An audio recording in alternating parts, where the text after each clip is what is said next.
Hi everybody, it's Miss Amy and I'm back. I ended up taking up the whole weekend off and I didn't mean to.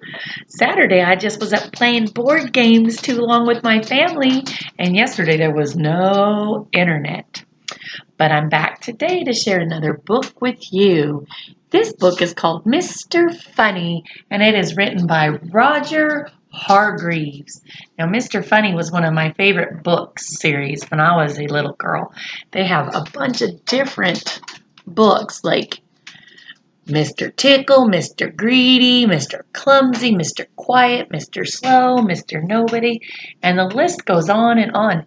And then they had another series that was Mrs. with all these different names on it. But today I'm going to share this book with you.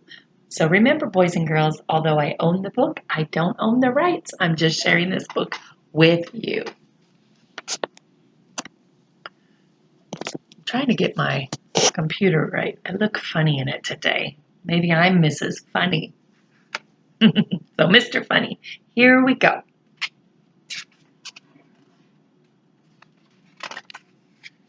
Mr. Funny lived in a teapot. It had 2 bedrooms. 1, 2. The number 2.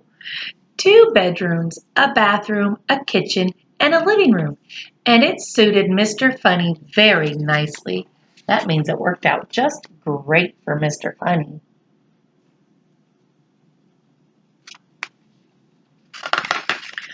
One day, Mr. Funny was having lunch. Nom, nom, nom, nom, nom. He wasn't very hungry, so he only had a daisy sandwich and a glass of toast. First of all, a daisy sandwich, that is nasty. Ugh. And a glass of toast? Boys and girls, have you ever had a glass of toast? Delicious, he murmured to himself as he finished his funny lunch. I don't know about funny, but it's definitely a weird lunch. That's for sure. Maybe they should have called him Mr. Weird. After lunch, Mr. Funny decided to go for a drive in his car. Mr. Funny's car was a shoe. Ooh, P.U., that's nasty. Do you want to ride in a shoe? Gross. Have you ever seen a car that looks like a shoe? It looks very funny. I just don't know if funny is the adjective I would use for Mr. Funny. I really think it's Mr. Weird. And there isn't a Mr. Weird that I know of. Well, let's continue to read about this funny Mr. Funny. As he drove along, everybody who saw him laughed at him because he was such a funny sight. He passed a worm at the side of the road. This worm thought Mr. Funny in his funny car was the funniest thing he had ever seen. He nearly laughed himself in 2. There's that number again. 1, 2. One worm was going to split into 2 from laughing at Mr. Funny? That cannot be good. It's not nice to laugh at people, though, either, just because they're different. Even the flowers Mr. Funny passed thought that he was the funniest thing they had ever seen. They nearly laughed themselves out of the ground. What would happen if the flowers laughed themselves out of the ground, boys and girls? Do flowers stay alive if they come out of the ground? Sounds like Mr. Funny's a little bit dangerous to be around. Eventually, Mr. Funny came to an intersection. An intersection means where 2 places cross, kind of like the lowercase t or an uppercase T when you're driving in a road and you can go left or right or straight. That is an intersection. So eventually Mr. Funny came to an intersection. He didn't know which way to go, so he looked at the sign. One of the signs said, "To the zoo." That will be fun, thought Mr. Funny. So he drove his shoe toward the zoo. Ah, boys and girls, that word rhyme. Those words rhyme. Zoo and shoe. Have you ever driven a shoe to the zoo? When he arrived at the gate of the zoo, he stopped. It was closed. I'm sorry, said the zookeeper. We've had to close the zoo because all the animals have colds and they're all feeling very sorry for themselves. Oh dear, said Mr. Funny, and then he thought for a moment. Perhaps I can help to cheer them up, he said.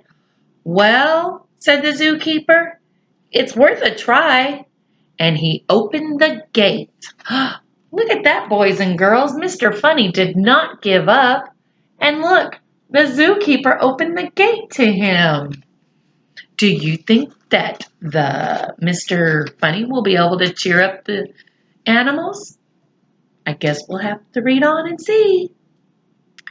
Mr. Funny drove into the zoo in his shoe. The first thing he saw was an elephant. Miss Amy likes to say when she reads about elephants. It was true. The elephant was feeling very sorry for herself. Very sorry indeed. Mr. Funny looked at that sad elephant. And the sad-looking elephant looked at Mr. Funny. Oh dear.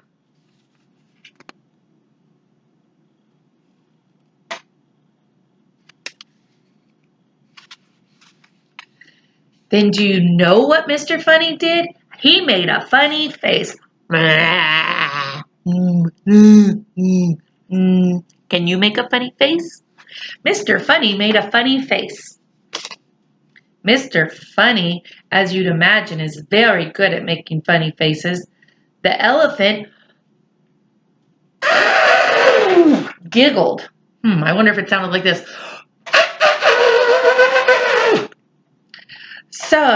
She'd never seen anything so funny.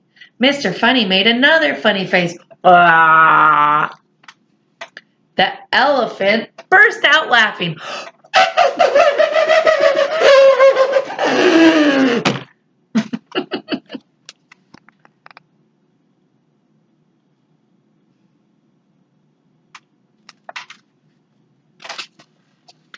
The elephant laughed and laughed and laughed. She laughed so hard she nearly laughed her trunk off. Oh my goodness, boys and girls, have you ever seen an elephant without a trunk? That might be a little bit different. And she felt a whole lot better. Mr. Funny went over to the lion house. Ooh, that could be dangerous.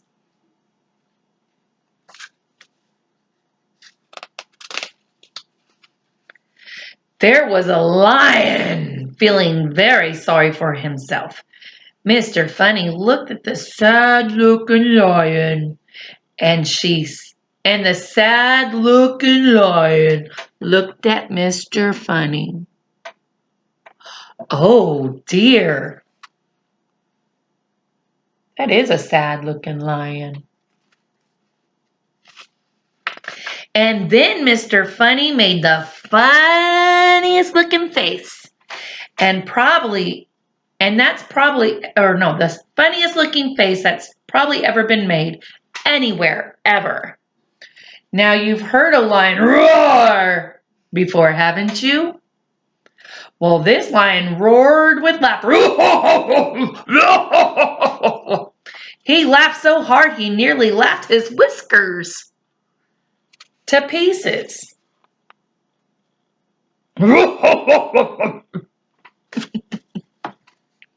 He was laughing pretty hard. Then Mr. Funny went around to see all the other animals in the zoo. Oh dear, what a miserable looking bunch. For all of them, Mr. Funny made funnier and funnier faces. Uh,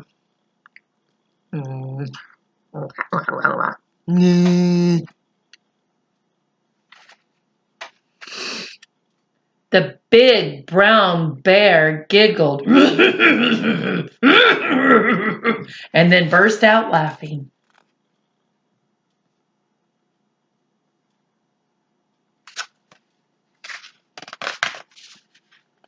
And the giraffe, ooh, Miss Amy's favorite, laughed so hard she nearly laughed her neck into a knot.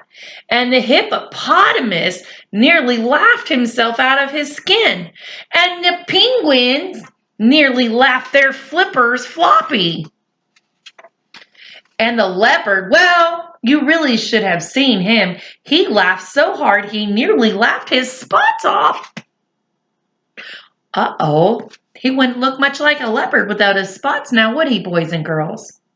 What craziness! Oh, Mr. Funny, giggled the zookeeper. Oh, Mr. Funny, thank you very, very much for coming to cheer us up. Oh, it was nothing, really, replied Mr. Funny modestly and drove off. Modestly meant he wasn't taking a whole lot of credit. He really didn't think it was him that made a difference. So he drove off in his shoe. Later, when Mr. Funny arrived home, he chuckled himself to himself. Well, he said, that's the end of another funny day. And he parked his shoe and went inside the teapot in his teapot. And because he was feeling thirsty, he made himself. What do you think he made himself? Do you think he's gonna have another glass of nasty toast? I like toast, just not in a glass. Let's see what he made himself. A nice hot cup of cake. The end. Thank you, boys and girls, for enjoying this silly book, Mr. Funny, with me. And I look forward to reading with you again tomorrow. Just remember, sometimes when people are sad, you might be able to cheer them up. So if you're reading this before bedtime, good night, sleep tight, and I'll see you tomorrow.